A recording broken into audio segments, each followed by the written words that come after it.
Buenos días, tardes y noches, damas y caballeros. Este es su podcast favorito, Cero Excusa. Y en el día de hoy nosotros vamos a tratar un tema que está en acontecer nacional e internacional, porque todo el ojo del mundo está en ese tema. ¿Cuál tema es? Las elecciones de Estados Unidos. ¿Y por qué son tan importantes? Bien. Porque si tú te fijas, obviamente, el imperio del mundo, Estados Unidos, dependiendo de lo que pase en Estados Unidos, se ve reflejado en toda la en cada parte del mundo, principalmente en el continente americano. ¿Entiendes? Que a veces creemos que las políticas exteriores no tienen ningún efecto en lo nacional, pero sí lo tiene. Y creo que, Gabriel, desde mi punto de vista, yo estuve analizando y digo, Kamala Harris, Donald Trump. Tú dices, bueno, acá, ¿qué me puede ofrecer?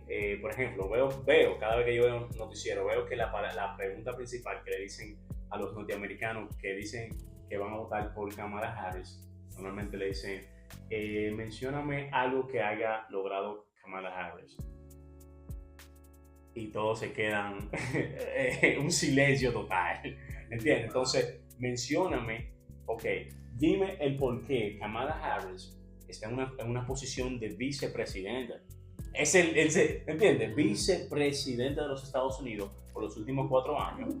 Ahora tú tienes intenciones de ser presidente. ¿Y qué tú has logrado siendo vicepresidenta? ¿Entiendes? Entonces, pero no es tanto eso. Si tú te pones a pensar, ¿cuáles son los problemas que los norteamericanos están enfrentando ahora mismo? El principal, la situación económica. Sí. La situación económica en los Estados Unidos.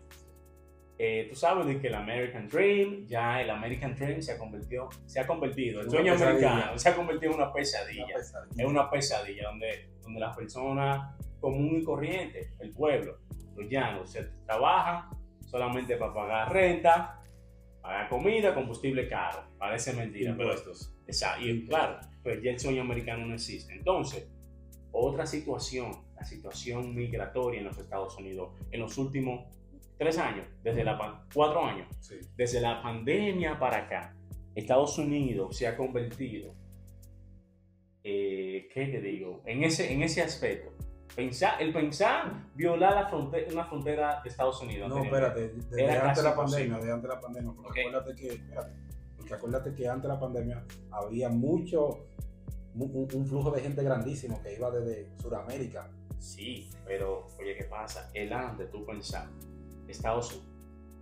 voy hacia Estados Unidos. El tú pensar que tú vas a violar la seguridad migratoria de las fronteras de Estados Unidos, y principalmente luego del 11 de noviembre de 2001, se convirtió en imposible. Eso era ni pensable. Ahora, eso se le atribuye como uno de los logros de Kamala Harris y bajo la presidencia de Biden, que han incrementado la migración. Creo que 25 millones de inmigrantes han cruzado la frontera. Wow. Entonces, tú sabes que el estadounidense es celoso con su país, ¿entiendes? Entonces, la migración, la situación económica y otra cosa, no sé si tú te has fijado.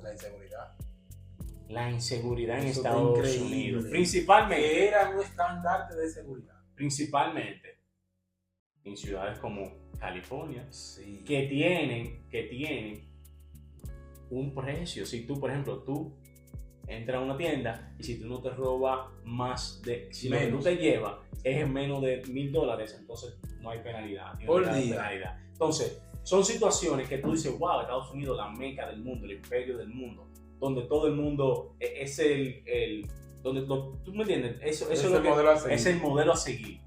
Era.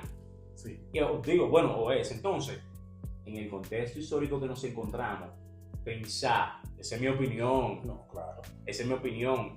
Piensa la percepción que crea, por ejemplo, de países como Rusia,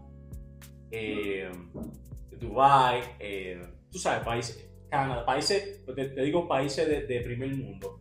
La percepción, o enemigos de Estados Unidos, la percepción que crea de que sea una mujer la presidenta de Estados Unidos.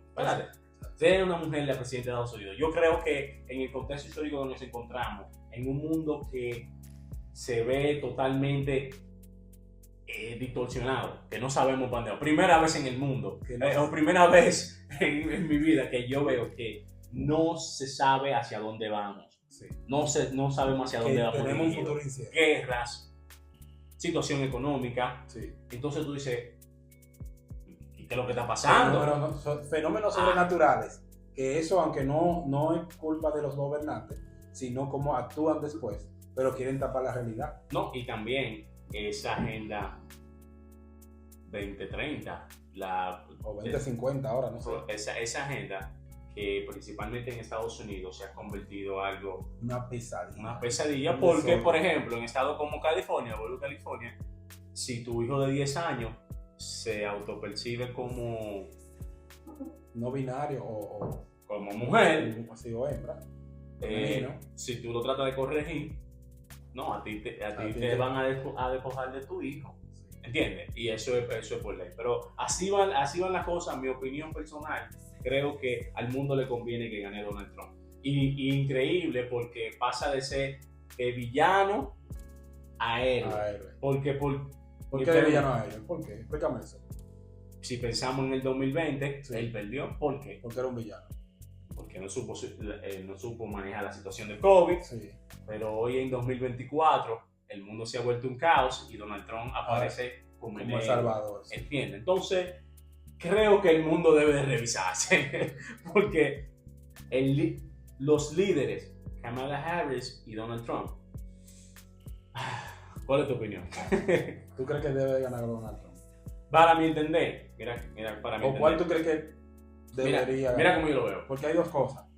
Uno, quien tú quieres que gane, aunque tú no puedes incidir en las elecciones, y otro, quien le conviene. ¿Entiendes? Mira, mi opinión personal.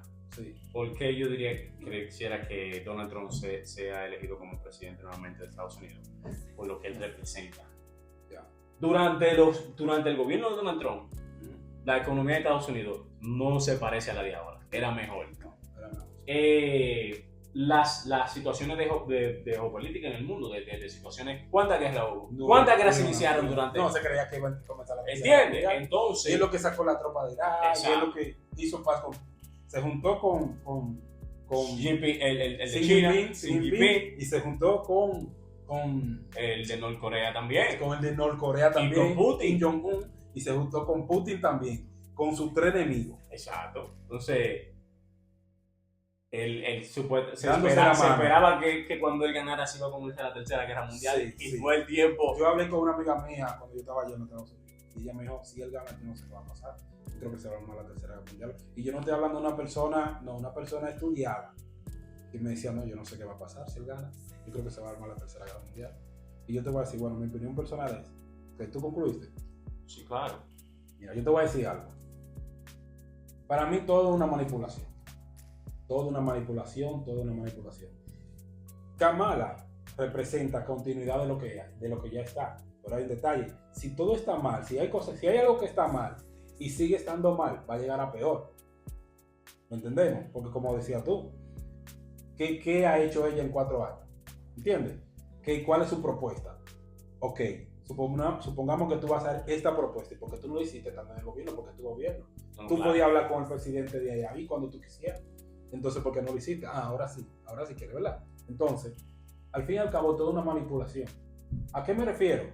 A que esto de la Agenda 2030 es una manipulación donde nos manipulan a todos para que nosotros no le prestemos atención a esas cosas tan estúpidas, ¿verdad? A mí entender esas cosas tan estúpidas y nos pongan a opinar de esas cosas y las cosas que realmente valen la pena no podamos opinar ni tener voz ni voto. ¿Cosas como cuáles? La guerra.